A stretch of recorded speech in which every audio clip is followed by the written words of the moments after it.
Bienvenidos, estudiantes del siglo XXI. Soy Ángel, continuamos con este curso de contabilidad básica y lo que vimos en la clase anterior fueron las características cualitativas de la información financiera. Por eso en esta clase lo que veremos son los principios contables con ejemplos. Podemos acudir a multitudes de libros y solo ver muchos principios y muchas definiciones y por tanto no entender estos principios. Aquí aparezco yo, ya que pretendo daros una explicación diferente. Por un lado, pretendo que para cada principio os quedéis con una idea. Y por otro lado, pretendo reflejar esos principios de manera práctica. Con ejemplos, para de esta manera tener una explicación completa para aumentar nuestros conocimientos. Comenzamos definiendo los principios contables. ¿Qué son? Pues son las reglas generales que se han de seguir en la elaboración de la información. Vale, vamos a intentar simplificar esto. Vamos a ver, hay que entender por los principios contables aquellas guías para la acción, o aquellos fundamentos, o aquellas bases de conducta práctica. ¿Y por qué? ¿Por qué son importantes estos principios contables? Lo principal es que son la base de la que debemos partir a la hora de elaborar la información contable. En segundo lugar, responden a la lógica económica y financiera. Y en último lugar, aseguran que se proporcione una imagen fiel de la realidad. Para simplificarlo más aún, son normas concretas y detalladas derivadas de una práctica que suele ser más o menos frecuente, emitidas por una organización de autoridad reconocida al respecto, constituyendo el marco de referencia obligado para dictaminar los estados contables. Por ello, tenemos que ver, una vez que hemos dicho qué son y para qué son, cuáles son. Principio número 1. La equidad, ese tratamiento que debemos de darle a nuestros clientes y a las entidades fiscalizadoras en toda operación, con el papel de intermediarios que tenemos siendo contadores o futuros contadores. Ese trato debe de estar bajo el mando del igualitarismo, en el que de una u otra manera actuamos como una balanza, cuyo objetivo primordial es mantener un equilibrio de intereses entre ambos. Resumiendo, podemos decir que debemos de poner mucho énfasis en mantener a nuestros clientes satisfechos con algún tributo que se esté pagando, por ejemplo, y a las entidades fiscalizadoras y de supervisión tranquilas con el tributo que están recibiendo. Este es el principio de la equidad. Principio número 2. En toda operación debe haber un deudor y un acreedor, cuyas operaciones y el registro de las mismas en el aspecto contable tienen una causa y un efecto. No puedes tener una salida de efectivo sin tener algo que pagar. En esto consiste el principio de la partida doble. Principio número 3.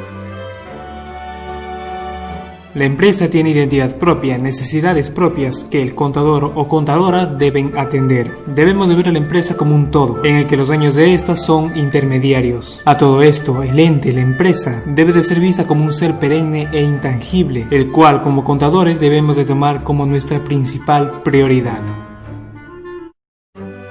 Principio número 4. Este principio comprende todos los bienes económicos de una empresa, ya sean tangibles desde un escritorio hasta una propiedad o intangibles como la marca de un producto. Todos y cada uno de estos bienes reciben el nombre de activos en el lenguaje contable y son de y para la empresa. Y no está de más decir que tienen un papel primordial en las operaciones de la empresa y son uno de los pilares de la ecuación contable por excelencia. Este es el principio de bienes económicos. Principio número 5. En cada país puede tener nombres distintos, euros o dólares o lo que sea, pero en el lenguaje contable, en el proceso de registro, todo acontecimiento económico, toda operación, toda transacción, toda compra, toda venta es plasmada como un todo en términos monetarios. Jamás encontrarás un libro de compras, de ventas o demás en el que falten números. Este es el principio de moneda común denominador. Principio número 6. Nuestro trabajo como contadores está basado en las operaciones de una empresa vigente en todo sentido, cuya existencia incluso tiene proyecciones a corto o largo plazo. Este concepto es tan simple y fundamental que hasta suele sonar redundante. Empresa en marcha. Principio número 7. La evaluación al costo no es más que el precio de compra o producción de los bienes de la empresa, que como ya dijimos reciben el nombre de activos, los mismos que en el aspecto contable se registran según lo que se haya pagado por ellos. En tal sentido, lo que compraste estará sujeto siempre a este valor, es decir, lo que hayas pagado por ellos. En esto consiste el principio de evaluación al costo. Principio número 8. El periodo, también conocido como ejercicio, es el lapso de tiempo en el que una empresa realiza sus operaciones, que como sabrán es de un año, en el que al final de cada periodo se mide la situación de la empresa tanto económica como financiera, lo cual en pocas palabras se refleja con utilidad para la empresa o pérdida para la misma. Es un principio simple pero fundamental. Principio número 9. El devengado es el nacimiento de una obligación o derecho. El nacimiento de un cobro o pago es el punto de registro y de partida de toda operación contable, independientemente si se haya hecho o no el pago o también el cobro, cuyo simple hecho de haber nacido esta operación, por ejemplo, alguna provisión de alguna compra, influye directamente en la situación de la empresa, siempre y cuando esta operación pertenezca al periodo que se está analizando. En esto consiste el principio del devengado. Principio número 10. Todo cambio o ajuste que se haga a los activos, pasivos y patrimonio de la empresa deben ser hechos objetivamente, utilizando todas las herramientas que permitan en tal medida ser lo más objetivo en cada decisión que se tome en la empresa o cada cambio que se tenga que hacer. En esto consiste el principio de la objetividad. Principio número 11. Y anteriormente hablamos del devengado, que marca el nacimiento de una obligación o derecho, cuyo final, pago de la compra o cobro de la deuda, recibe el nombre de realización, lo cual para efectos claros, cuando compramos algo, cuando pagamos algo, cuando suministramos o vendemos algo y cobramos, es allí cuando se entiende que la operación ha sido realizada. Esto obviamente culmina con el registro de esta operación en el aspecto contable. A esto se le llama principio de realización. Principio número 12.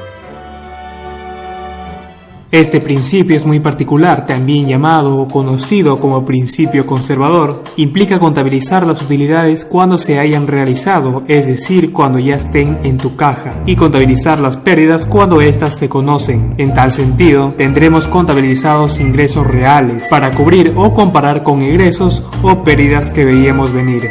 Es menester indicar que el abuso de este principio repercute de forma negativa en los estados finales de la empresa. Es aquí cuando se debe de ser prudente y objetivo. Principio de prudencia. Principio número 13. De la manera en que analizamos un periodo de nuestra empresa, debemos de analizar el siguiente o anterior, o al menos no cambiar tan abruptamente la manera de hacerlo. La uniformidad nos da una mejor perspectiva al comparar los resultados de un ejercicio con otro y tener una idea más clara de los hechos ocurridos en una empresa en un periodo. Este es el principio de la uniformidad. Principio número 14. La materialidad, o también conocida como significación o importancia relativa, podemos asociarla con la expresión el orden de los factores no altera el resultado. Como contadores, en muchos casos nos vemos con la obligación de pasar por alto algunos hechos de poca importancia. Todo esto en pro de la practicidad y hallar resultados de manera mucho más rápida. Y para esto se debe actuar con muy buen criterio, teniendo en cuenta qué importancia tienen ciertas operaciones en el resultado final que estemos buscando. En esto consiste el principio de la materialidad. Principio número 15. Absolutamente toda la información es necesaria para la toma de decisiones en la empresa, la cual plasmamos en los estados financieros. Esta información debe de ser clara y comprensible, a fin que su exposición facilite la mejor toma de decisión por parte de todas las personas involucradas en la toma de acción. Con eso nos referimos al directorio, accionistas, gerentes o dueños, con respecto al ente o empresa.